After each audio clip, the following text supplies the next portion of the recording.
What is good, Tesla family? It's Ray J back with another video.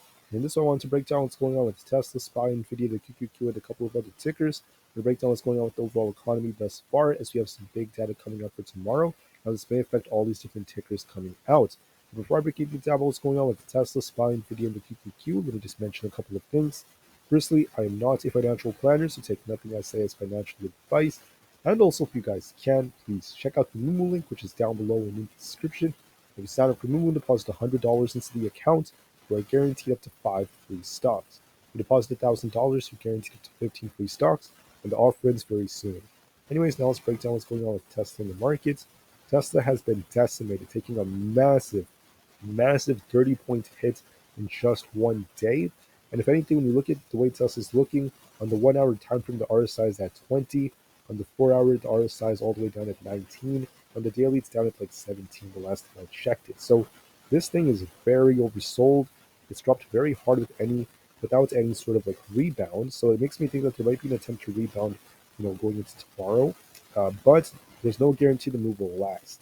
And even if I do call some kind of rebound, it doesn't mean that I guarantee 180 is the ultimate bottom during this drop. It could always drop later on in the future. But for now, I still kind of favor that view that this thing is due for some kind of bounce. We should see that very soon, just temporarily, and then we'll see what happens after that.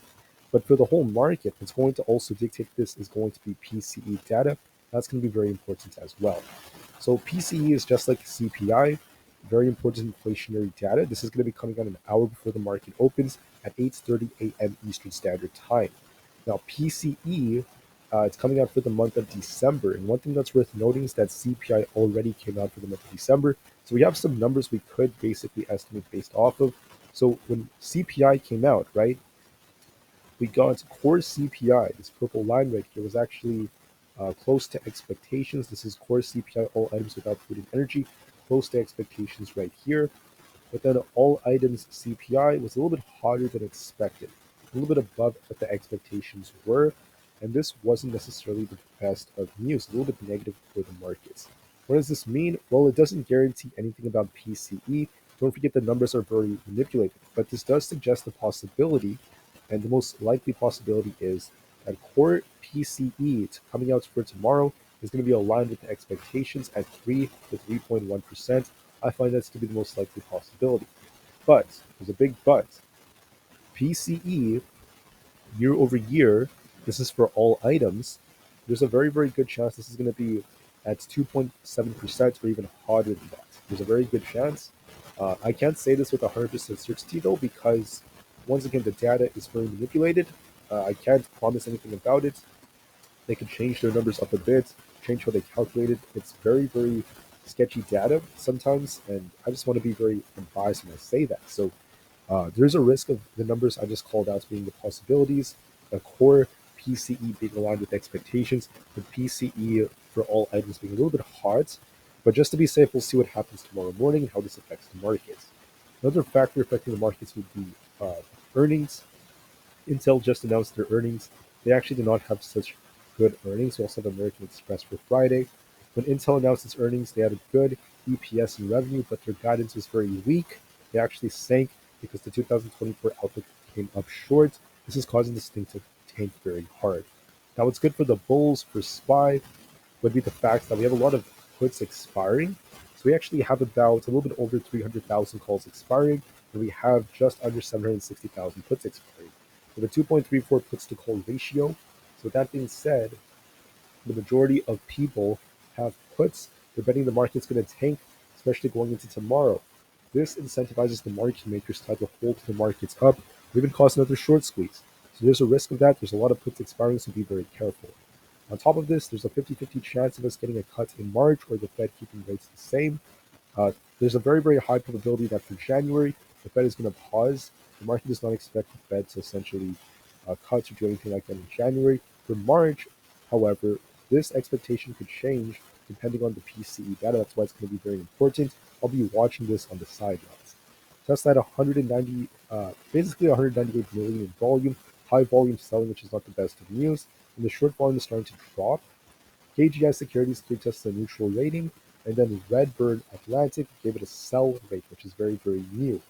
Price-price ratio is dropping. This is once again showing lots of weakness, at least for the very immediate term. And then on top of this, I just wanted to note that at 11 o'clock a.m., at 2 p.m., and then 3 p.m., we're actually seeing higher volatility. And besides that, that's pretty much it, at least for now, in terms of data. But besides that, now let's just talk about the charts, how everything's looking. In my opinion, okay, if Tesla were to lose 180, hypothetically, right, this thing could easily fall to 175. Now, could this happen in the future? It's still a possibility, right? It could happen in 2 weeks, but does it have to happen tomorrow? That's the question. Tesla is very oversold. It dropped so hard without, excuse me, I apologize, guys. But anyways, it dropped very hard without any sort of bounce. Okay, we dropped 30 points in one day. If you look at the hourly, we're starting to turn on the 1 hour time frame. We could be testing this 188 resistance just temporarily, and the RSI was very, very oversold. So that makes me think there might be an attempt for the counter trend. We might see some buyers try to defend Tesla. The 0.236 retracement area is at 187. We could see Tesla try to rebound a bit. I would say whether or not it pushes immediately or not depends on the PCE data. That's a little bit difficult to predict, but I think that Tesla will likely try to get back up towards 187 to 188, maybe even 190, then reject, then trade sideways up there. I think we might get a slight green day tomorrow. I think that Tesla's going to try to rebound since there's so many people shorting it. And I think that we're going to see Tesla try to get back to this resistance and trade sideways up here. That is my best prediction. But I will turn bearish if we lose 180. I still favor the upside. I think it's going to try to get back above 185, and 187 should be coming next, 188. So I anticipate a little bounce and then sideways price action after that. For SPY, in my opinion, has a potential cup and handle like formation, but nothing's guaranteed just yet. If we're bullish, we want to break the high in the 488, and our next target's 490. If we're bearish, we want to see it lose 486 and 485 and then sink to the 483s. In my opinion, depending on PCE, it might actually come down. PCE might cause it to drop a bit, and we might get a bounce. They might try to squeeze shorts later on, and this could be like a giant cup that's forming. Maybe the handle's about to form as well, and this could lead to some temporary upside, another short squeeze. I do favor that a bit more, but just to be safe, make sure you watch your levels and see what PCE looks like. This might be a cup and handle when it comes back down and start pushing back up going into tomorrow. On the QQQ, thanks to Intel, this is crashing, but it's not the end of the world because we're getting tighter and we're forming a falling wedge. So if we're bullish, want to see a breakout above 425 to push up to 427 plus. If we're bearish, want to continue sinking to 422.5 and start losing it. I think that's with the falling wedge, it's going to get tighter and tighter and eventually break out. So I think that a bounce is very possible later on. But for now, we're going to sink. So we might sink in this wedge temporarily and then eventually break out to 425 plus later. I think the QQQ has potential to do so. On Nvidia, I think that Nvidia has potential to try to push right here, back up towards this imbalance, back up towards this 610 area, and I think it's going to reject and trade sideways. Watch resistance at 610, 612.5, and 616. Watch support around 605, then we have 602 and 600. We could attempt to rebound, so watch it very carefully. We'll just have to see how it goes from there.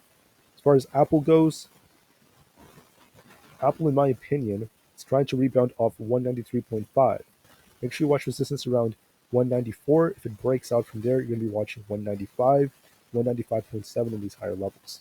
In my opinion, we have a nice kind of like double top like formation, but I don't think Apple's done quite yet. I think it's going to rebound like this, grab more liquidity in the 195s, and then it might continue to sink later on.